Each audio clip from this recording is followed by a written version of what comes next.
Any comments on your inability to do up your zipper? Well, I mean, it's got to be a first. I bet there's not anybody else that's got it closed with their zipper undone. I mean, Lee always tells us to leave everything out on the field, so I guess that's what I was trying to do. So I feel like you've been here long enough now, though, to have an understanding of a zipper on baseball games. It was my fault. I knew that my zipper was broken, and I was like, I don't think it will mess with me out there. And then I get off, and Kirby's yelling at me, hey, your zipper's down, and it's just one of those things. I go out, I can switch pants, and then come back out for the ninth. It's just part of the game. What's it mean to you, Tennessee kid, to be in the record book with Todd Helton? Oh, it's unbelievable. It's something you try not to think about, but when your name's even in the category of probably the best player to ever come to Tennessee, it's kind of there's not any words you can really put it into. It's one of those things you just go out and do what you do every day, but in the back of your mind, you know that there's something you want to prove, and just being a hometown kid and watching Todd Helton and watching those guys play, the JP Aaron Sevias and the Ho Chavers and stuff, you want to be like them. And I'm not saying that I am, but it's one of those things that to be in that category is just an unbelievable feeling. Tony called you an intramural player. You think that's a fair comment? I mean, I think I was an intramural player. They thought I was a manager, so everybody's heard the story, but my first 6 months on campus with the new staff, I was hurt, and they just thought I was another manager on the team. Went out there and threw, and did pretty well, and I guess I've earned their trust now. Were you thinking about, tying Todd Helton when you went out there tonight?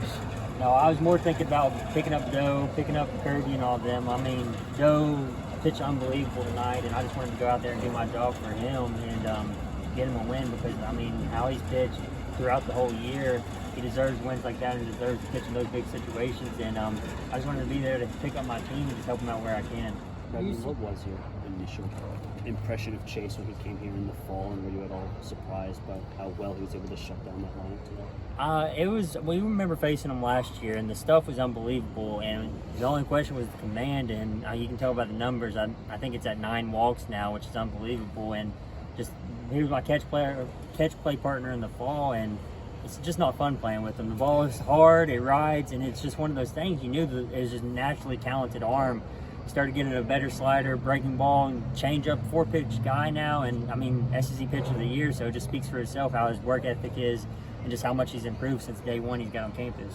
What percentage of his throws is his catch partner right here? It's a lot, but it's just like it's spin rate, so it looks like it's starting here, and then it feels like it's going to hit you in the face. So we all try to take turns catching his flat grounds, and it's just like you don't want to be on your day. So Who has the better breaking ball?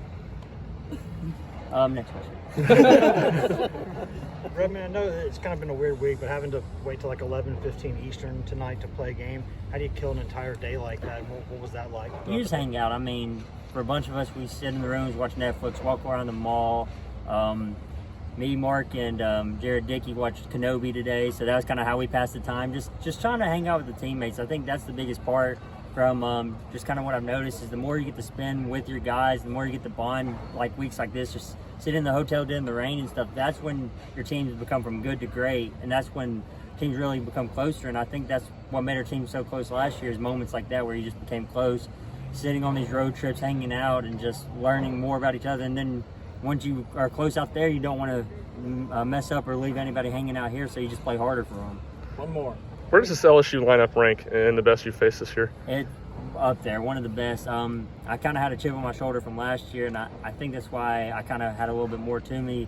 They got to me last year, and I just wanted to come back and kind of get back at them. They're probably one of the best lineups I've ever faced, and it's one of those things. I feel like as a competitor, you want to go back out and get them again, and just having guys like Dylan Cruz and Trey Morgan them in a lineup is not fun. But I think as a competitor like Doe and Kirby and Mark, you want to go out and face those guys. You want your best against their best and see what happens.